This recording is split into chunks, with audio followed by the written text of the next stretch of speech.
m'appelle Charles Capot-Zawi. Je suis architecte à la mairie de Saint-Denis. Je suis en France depuis plusieurs années. Vous êtes ivoirien? Je suis ivoirien. Nous sommes aujourd'hui donc devant le Conseil constitutionnel français. Oui. Pour quelle raison êtes-vous venu, vous, ici?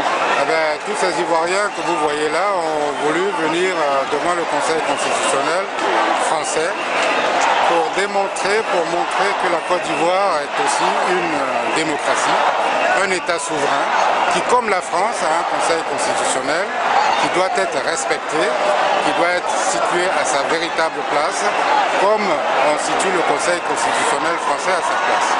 En Côte d'Ivoire, nous avons eu des élections atypiques.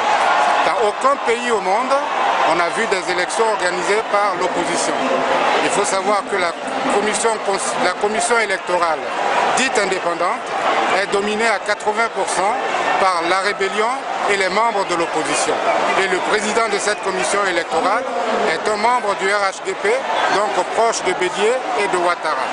Et de l'autre côté, nous avons une juridiction qui a un conseil constitutionnel dont les membres, comme dans tous les pays du monde, sont nommés par les autorités en place, en l'occurrence par le président de la République en place.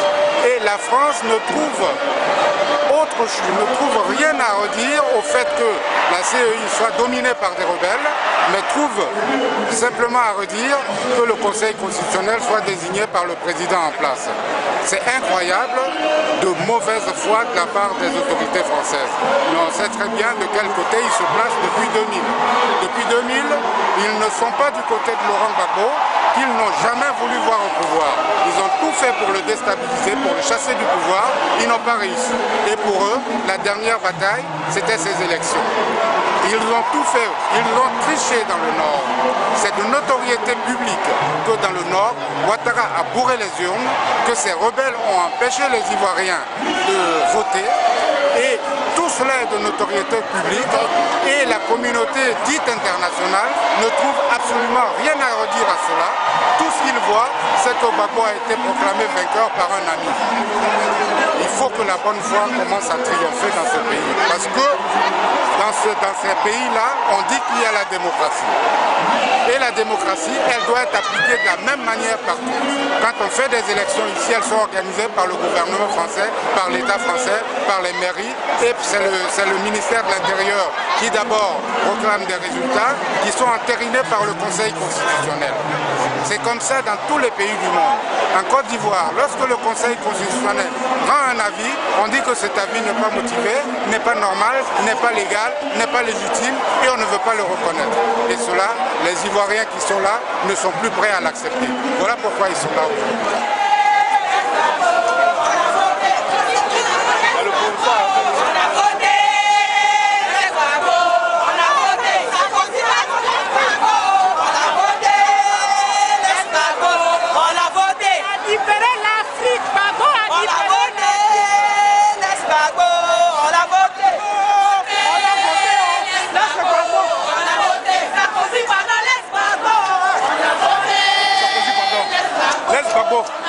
Sarkozy a été média, laisse Gbagbo, laisse la Côte d'Ivoire, Sarkozy, laisse la Côte d'Ivoire, laisse la Côte d'Ivoire. La Côte d'Ivoire, pardon, laisse Gbagbo, Côte d'Ivoire unique, seul indivisible. Laisse la Côte d'Ivoire, Sarkozy, c'est notre pays, on va se voter. Laisse Gbagbo, on a voté. Le coup d'État de Sarkozy a échoué en Afrique. Le coup d'État de Sarkozy a échoué en Afrique. En 2012, Sarkozy sera plus président de la France ici. Parce que c'est un immigré.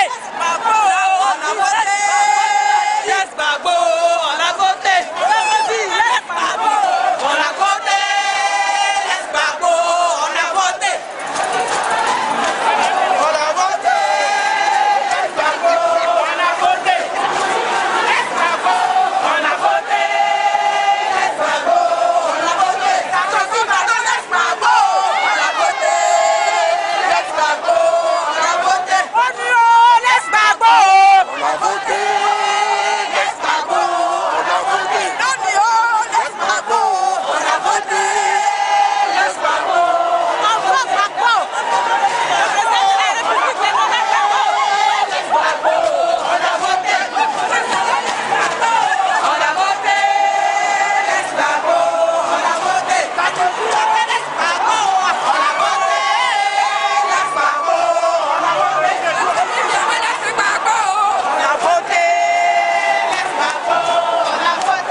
Quel effet ça vous fait aujourd'hui?